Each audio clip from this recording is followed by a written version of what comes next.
STF এর জালে জঙ্গি লিংম্যান পাকড়াও কম্পিউটার সায়েন্সের দ্বিতীয় বর্ষের ছাত্র। এসটিএফ এর হাতেই গ্রেপ্তার মোহাম্মদ হাবিবুল শেখ। বাংলাদেশের জঙ্গি সংগঠনের লিংকম্যান সন্দেহে ধৃত। কাকসাই এসটিএফ ও রাজ্য পুলিশের যৌথ অভিযান, সেই অভিযানেই পাকড়াও। আমাদের সঙ্গে রয়েছে টেলিফোন লাইনে প্রতিনিধি অর্পণ। অর্পণ, এখান থেকে একটু জানার চেষ্টা করব কোন সূত্র ধরে এই অভিযান এসটিএফ এবং রাজ্য পুলিশের এবং দ্বিতীয় বর্ষের ছাত্র কম্পিউটার সায়েন্সে তাকে গ্রেপ্তার। দেখো, এসটিএফের কাছে যে খবর ছিল যে দীর্ঘদিন ধরে কাকসার যে যুবক রয়েছে মোহাম্মদ হাবিবুল, সে কিন্তু লিংকম্যান হিসেবে কাজ করতো এবং যে সূত্র মাত্র খবর পায় যে সমস্ত তথ্য আদান প্রদান, অর্থাৎ মোবাইল ফোনের মাধ্যমে বেশ কয়েকটি অ্যাপের মাধ্যমে বাংলাদেশের যে নিষিদ্ধ জঙ্গি সংগঠন সেখানে তথ্য আদান প্রদান করা হতো এবং সেই তথ্য কিন্তু উঠে আসে এসটিএফের হাতে এবং সেই সূত্র ধরেই কিন্তু তাকে গ্রেফতার করা হয় এবং তাকে দুর্গাপুর মহকুমা আদালতে তোলা হয় এবং তাকে পুলিশের হেফাজতে নিয়ে তদন্তের গতি এগিয়ে নিয়ে যেতে চাইছে পুলিশ। বেশ, ধন্যবাদ। ডোমজুরের দিকে নজর রাখবো। ডোমজুড়ে জমি দখল ঘিরে গোষ্ঠী কোন্দল। বাঁকড়া সরকারি জমি দখলের অভিযোগ, জমি দখলে বাধা দিলেই এই ধুমধুমার পরিস্থিতি এবং সংঘর্ষ। ঘটনাস্থলে পুলিশ ও র্যাব। গন্ডগোল থামাতে পুলিশ লাঠিচার্জ পর্যন্ত করে। ডোমজুড়ে জমি দখল ঘিরে গোষ্ঠী কোন্দল। বাঁকড়া সরকারি জমি দখলের অভিযোগ। ঘটনাস্থলে বিশাল পুলিশ বাহিনীর র্যাব।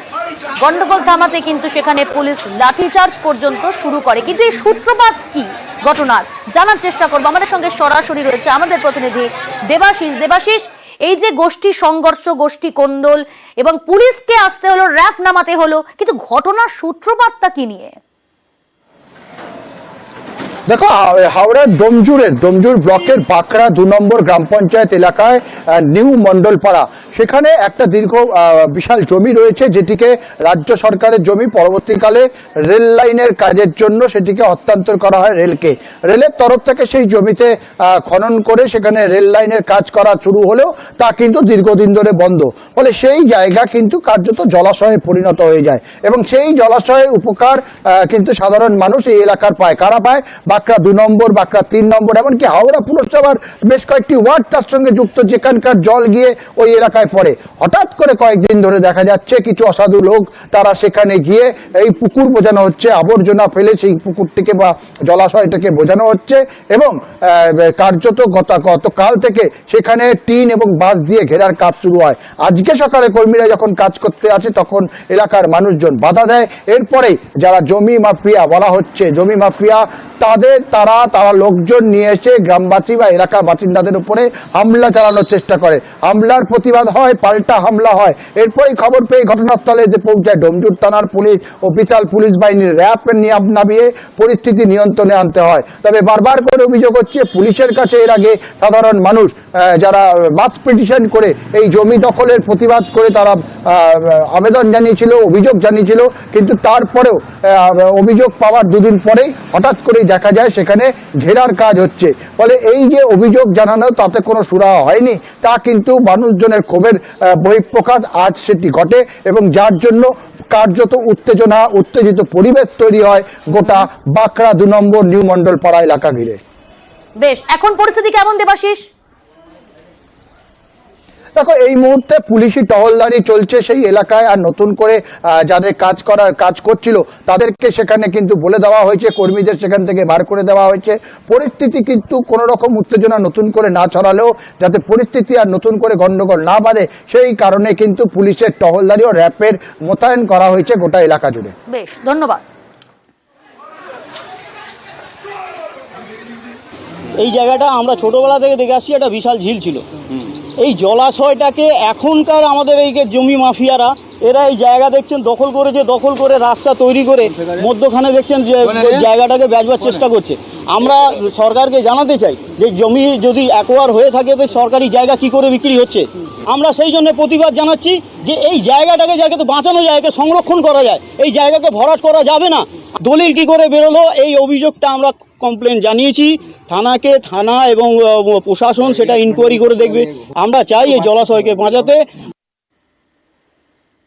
খড়গপুরের দিকে নজর রাখবো। সেখানে মর্মান্তিক দুর্ঘটনা এবং এই দুর্ঘটনাকে কেন্দ্র করে উত্তেজনা পরিস্থিতি। বালির ট্রাকের ধাক্কায় চিকিৎসকের মৃত্যু হয়েছে।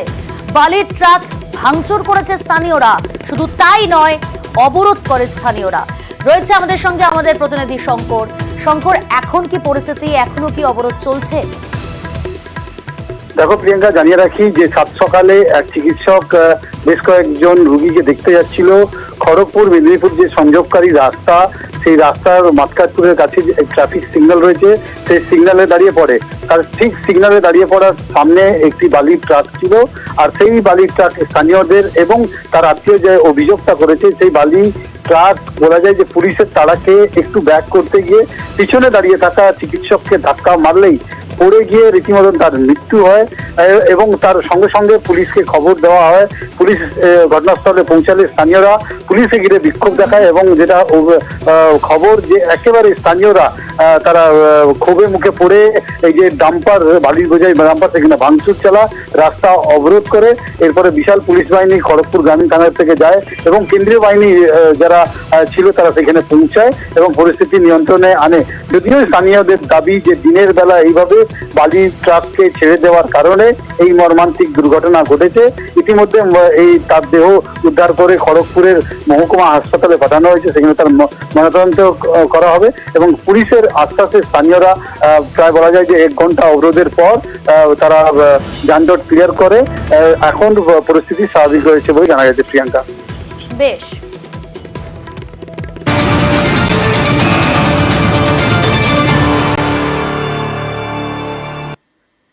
গুরুত্বপূর্ণ খবরের দিকে নজর রাখবো। চোলাইয়ে ঠেক ভাঙলো এবার আবগারি দফতর। বাঁকুড়ার ঘটনা, বাঁকুড়ার ডুমুরজুড়িতে আবগারি দফতরের এই হানা, নষ্ট করা হলো চোলাই মদের প্রচুর উপকরণ। 5 চোলাই কারবারিকেও গ্রেপ্তার করা হয়েছে। দেখছেন সেই ছবি। এই ঘটনায় চোলাই ঠেক ভাঙলো আবগারি দপ্তর। আবগারি দপ্তরের তরফ থেকে এই অভিযান, নষ্ট করা হলো বিপুল পরিমাণ চোলাই মদ তৈরির উপকরণ। দেখছেন আবগারি দপ্তরের তরফ থেকে এই অভিযান, বিপুল পরিমাণ চোলাই মদ তৈরির উপকরণ সেগুলো কিন্তু নষ্ট করা হলো। সারি সারি হাড়ি সাজানো রয়েছে এবং সেখানে চোলাই মদ তৈরি করা হচ্ছে এবং মদ তৈরি করার জন্য যা যা উপকরণ লাগে সেগুলোও কিন্তু রয়েছে, সমস্ত কিন্তু নষ্ট করা হলো। টেলিফোন লাইনে রয়েছে প্রতিনিধি প্রিয়ব্রত। প্রিয়ব্রত, কোন সূত্র ধরে এই অভিযান আবগারি দপ্তরের, কি জানা যাচ্ছে? মোট কতজনকে এখনো পর্যন্ত এই ঘটনায় গ্রেফতার করা হলো? দেখো, গত দুদিনের অভিযানে মোট 7 জনকে গ্রেফতার করা হয়েছে, তার মধ্যে 2 জন মহিলা রয়েছে। এই যে ডুমুরজুড়ি গ্রাম, এটি বাঁকুড়া সদর থানার আন্ডারে পড়ে এবং এই সদর থানার আন্ডারে এই যে ডুমুরজুড়ি, আবেয়া সহ বিভিন্ন গ্রামে কিন্তু এই চোলাই ব্যবসা একটা কুটির শিল্পের মতো। এখানের মানুষজন এইটাকে কুটির শিল্প হিসেবে মনে করে এবং তারা কিন্তু বাড়িতে বাড়িতে, কোথাও পুকুরের আড়ে, কোথাও আবার জমির ক্ষেতের মাঝে এরা কিন্তু এই চোলাইয়ের ব্যবসা করে এবং দীর্ঘদিন ধরে এই চোলাই করে ব্যবসা করে আসছে। কিন্তু সম্প্রতিকালে আবগারি দপ্তরের একটি অভিযান জানানো হয়েছে, যেখানে চোলাই মুক্ত বাঁকুড়া করার লক্ষ্য এবং সেখানেই কিন্তু খবর করেছে আবগারি দপ্তর। এবং গত শুক্রবার, তুমি জানো যে গত শুক্রবার এই ডুমুরজুড়ি গ্রামে অভিযান চালানো হয়েছিল, সেখানেও প্রচুর পরিমাণ চোলাইয়ের সরঞ্জাম সহ চোলাইয়ের যে কাঁচামাল সেটা বাজেয়াপ্ত করা হয়েছিল, নষ্ট করা হয়েছিল। এর পাশাপাশি 2 জনকে গ্রেফতার করা হয়েছিল এবং তাদের সূত্র ধরেই আজকে খবর পাওয়া যায় যে সম্প্রতিকালে এই যে পুকুরের পাড় ডুমুরজুড়ি গ্রামে, সেখানে কিন্তু এই চোলাইয়ের ঠেক তৈরি হচ্ছে এবং প্রচুর পরিমাণে সরঞ্জাম সহ বিভিন্ন ধরনের যে চোলাইয়ের মদ তৈরি করার জন্য কাঁচামাল লাগে সেটা কিন্তু মজুত করা হয়েছে। এই খবর পেয়ে আবগারি দপ্তর অভিযান চালায় এবং সেখান থেকেই 5 জনকে তৈরি করার সময় একদম হাতে নাতে ধরা হয়। এর পাশাপাশি প্রচুর পরিমাণে আইডি লিকার সহ চোলাইয়ের মধ্যে যে সরঞ্জাম সহ হাড়ি এবং তাদের যে বাইসাইকেল সহ উদ্ধার করা হয়েছে। এর পাশাপাশি 5 জনকে গ্রেফতার করা হয়েছে, তার মধ্যে 2 জন মহিলা। তাদেরকে আজকে বিশেষ আদালতে তোলা হচ্ছে, কারণ আজকে রবিবার, সে কারণেই তাদেরকে বিশেষ আদালত তুলে পরে তাদেরকে অভিযানের হাতে নেওয়া হচ্ছে। বেশ, পরিস্থিতির উপর নজর রাখো। হঠাৎ করে একটা সাডেন আমরা রেড করি, পেট্রোলিং করার সময় জানতে পারি যে এরকম দেখতে পেয়েছিলাম। তো তার সেই কনসিকুয়েন্স ধরে আমরা আজকের আবার একবার ওখানে হানা দিই এবং হঠাৎ হানা দেওয়ার পর সেখানে স্পটেই আমরা দেখি ভাঁটি জ্বলছে সব। সেই ভাঁটিগুলো থেকে অন দ্য স্পট আমরা 5 জনকে যারা বানাচ্ছিল, বাকিরা পালিয়ে গেছে। আমরা ঠিক করেছি যে বাঁকুড়া ডিস্ট্রিক্টে আমরা এই চোলাই মুক্ত একটা বাঁকুড়া, আমাদের এক্সাইজ ডিপার্টমেন্ট থেকে আবগারি ডিপার্টমেন্ট যে মোটো, সেই মোটোটাকে আমরা রাখতে চাই এবং সেটাকে আমরা লাগাতার অভিযান চালাবো। এবার একটু হাওড়ার আন্দোলনের ছবিটা আপনাদের সামনে তুলে ধরবো।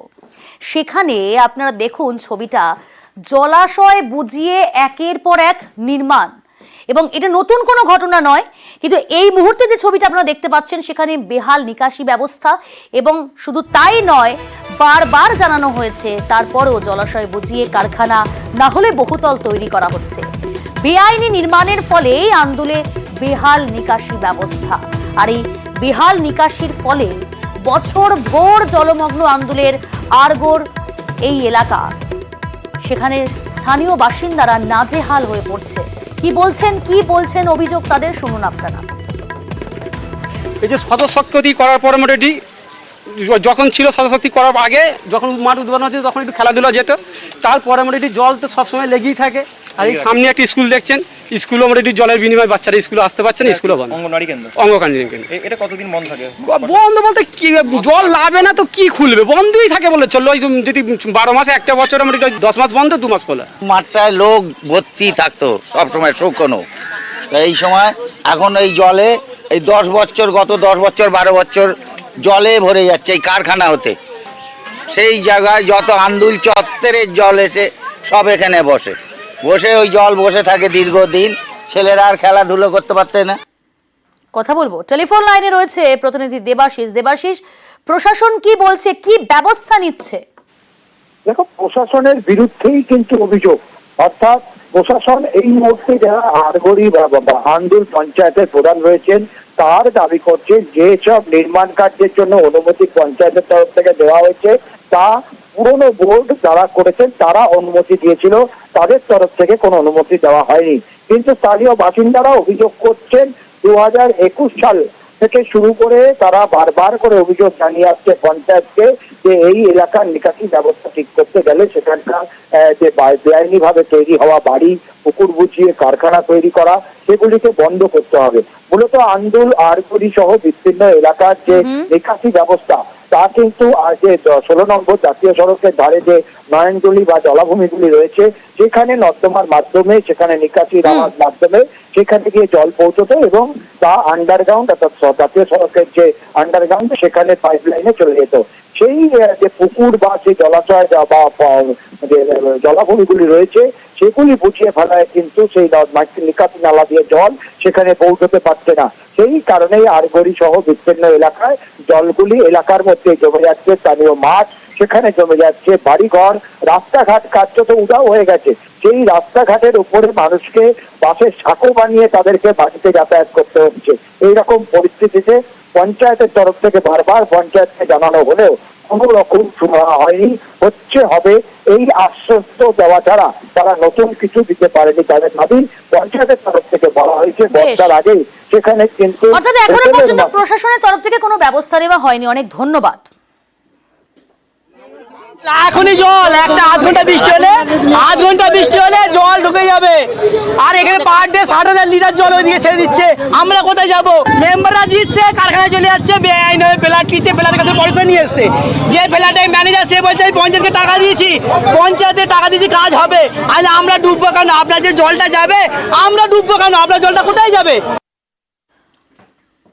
পঞ্চায়েত অফিসের সামনে বিক্ষোভ স্থানীয়দের, তারপরেই কিন্তু পঞ্চায়েত প্রধান জানাচ্ছেন খুব দ্রুতই এই জল বের করে ফেলা হবে। ভ্যাসেল লাগিয়ে আমাদের একটা কাটানোর ব্যবস্থা চলছে, ওটা আমরা নিজেরা আন্দুল গ্রাম পঞ্চায়েতের তরফ থেকে চাইছি যাতে NH6 রোড দিয়ে জলটা বেরিয়ে যায়, কারণ আমাদের ওইটাই হচ্ছে মেন ড্রেন। NH6 জঙ্গলপুরের যে ড্রেনটা আছে ওই ড্রেনটা আমরা ভ্যাসেল লাগিয়ে খুব তাড়াতাড়ি দ্রুত আমরা এটা পরিষ্কার করব, এবং ওটার অ্যামাউন্ট প্রায় 30 লাখ। এবার আপনাদের একটা ছবি দেখাবো, আগে দেখুন ছবিটা, তারপর আপনাদের কাছে আবারও আসছি। একটা ছবি, যে ছবি দেখে মনে হবে না যে ওটা কোথায়। দেখুন তো কি মনে হচ্ছে? এটা হলো একটি হাসপাতাল। কোথায়? বীরভূম সিউড়িতে, সিউড়ি সুপার স্পেশালিটি হাসপাতাল। যে হাসপাতালের এমার্জেন্সি বিভাগ, তার গ্রাউন্ড ফ্লোরের সামনে দেখুন জল থই থই পরিস্থিতি, একেবারে গোড়ালি সমান জল। আপনারা দেখেই বুঝতে পারছেন দীর্ঘদিন নিকাশি নালা পরিষ্কার না হওয়ার অভিযোগ, অর্থাৎ বেহাল নিকাশি ব্যবস্থা। রোগীর পরিবার, তাদেরকে কতটা সমস্যার মধ্যে পড়তে হয়। সিউড়ি সুপার স্পেশালিটি হাসপাতাল, সেই হাসপাতালের ছবি এই মুহূর্তে আপনারা দেখতে পাচ্ছেন। টেলিফোন লাইনে রয়েছে প্রতিনিধি সুপ্রতিম। হাসপাতাল কর্তৃপক্ষ কি বলছে, কি প্রতিক্রিয়া, কেন এরকম পরিস্থিতি ওখানে? দেখো, হাসপাতাল কর্তৃপক্ষ যে প্রতিক্রিয়া দিচ্ছে তারা সেটা বলছে যে যখন এই হাসপাতাল তৈরি হয়েছিল তারপর থেকে কিন্তু এই হাসপাতালে কিন্তু যে ডিজাইন, সেই ডিজাইন ভুল রয়েছে, অর্থাৎ নিকাশি যে ব্যবস্থা, সেই ব্যবস্থায় কিন্তু সমস্যা রয়েছে। সেই কারণেই কিন্তু জল সঠিকভাবে না বেরিয়ে জল কিন্তু ফিরে আসছে হাসপাতালের মধ্যে। অর্থাৎ এই যে 10 তলা বিল্ডিং এর যে গোটা যে বাথরুমের জল, সেই জল কিন্তু একদম গ্রাউন্ড ফ্লোরের মধ্যে ঢুকে পড়ছে এবং যে নিকাশি ব্যবস্থা হাসপাতালের ভেতরে তো বটেই, বাইরে যে নিকাশি ব্যবস্থা রয়েছে পুরসভার, সেখানেও কিন্তু আবর্জনা জমে রয়েছে, যার ফলে কিন্তু জল বাইরে বেরোতে পারছে না, জল কিন্তু ফিরে আসছে। আর এই ঘটনাতে কিন্তু যারা রোগী এবং রোগীর বাড়ির আত্মীয় রয়েছে বা হাসপাতাল কর্মী, ডাক্তার, প্রত্যেকেই কিন্তু অসুবিধায় পড়েছে। সুপ্রদীপ, একেবারে তুমি সঙ্গে থাকো। রোগীর পরিবার, আত্মীয়, তারা কি বলছেন শুনুন আপনারা। তো মানুষ পুড়ে গেলে তো মানুষের আরো তো বিপদ হয়ে যাবে। এগুলো যদি মানুষ যদি না দেখে, সরকার যদি না দেখে, স্টাফরা যদি না দেখে, তারা কি করে আর ডেভেলপ হবে? তো কেউ তো যেতে পারছে না। আমরা যে একটা পেশেন্টকে নিয়ে আসবো, তো সেই হিসেবে তো আমরা নিয়ে আসতে পারবো না। দেখে তো ভয় লাগছে যা রাস্তা হয়ে আছে। অবশ্যই পরিষ্কার রাখা দরকার। সুপ্রদীপ, সব থেকে বড় অসুবিধা রোগীর পরিবার পরিজনদের। হাসপাতাল সুপার কি বলছেন? দেখো, হাসপাতাল সুপার যেটা বলছে যে এই সমস্যার আগামী কয়েকদিনের মধ্যেই মিটিয়ে নেওয়া হবে, ইতিমধ্যে পুরসভাকেও জানিয়েছে, এবং যে স্বাস্থ্য দপ্তরের যেটা যে কনসিল যে নর্দমার যে রয়েছে, যেটা দিয়ে নিকাশি ব্যবস্থা, সেটাকেও ঠিক করতে হবে। সেটা নিয়ে ইতিমধ্যেই তিনি স্বাস্থ্য দপ্তরে চিঠি দিয়েছেন। পাশাপাশি পুরসভাকেও তিনি জানিয়েছেন যে ওই বাইরের যে নিকাশি ব্যবস্থা সেটা পরিষ্কার করার জন্য, নইলে কিন্তু জল সঠিকভাবে না দিয়ে কিন্তু ফের হাসপাতালের মধ্যে ফিরে যাবে। তবে কিন্তু সমস্যার সমাধানে আশ্বাস দিয়েছেন সিরি হাসপাতালের সুপার। বেশ, এখানে কিছু কনস্ট্রাকশনের প্রবলেম রয়েছে। তার মধ্যে আমাদের যে সুয়েজ সিস্টেম রয়েছে, আমাদের এসটিপি রয়েছে, সেই এসটিপির প্রথম থেকেই যা বানিয়ে দিয়ে গিয়েছিল, তারপর থেকে যে পুরোটা ক্লিন করা বা তোলা, সেই বিষয়গুলো ডিফিকাল্টি রয়েছে। পাইপ চেঞ্জ করার বিষয় আছে বা সেটাকে ক্লিয়ার করার বিষয় রয়েছে। এইটা আশা করি এ সপ্তাহের মধ্যে ঠিক হবে। দ্রুত আশ্বাস দিয়ে ব্যবস্থা নেওয়ার প্রতিশ্রুতি দিয়েছে পুরসভা। প্রচুর এনক্লোজমেন্ট আছে, এটা অতি অবশ্যই আমাদেরকে আগেও একবার আমরা ভেঙেছিলাম, আবার বসতি এখানে হয়েছে, এটা ভাঙবো।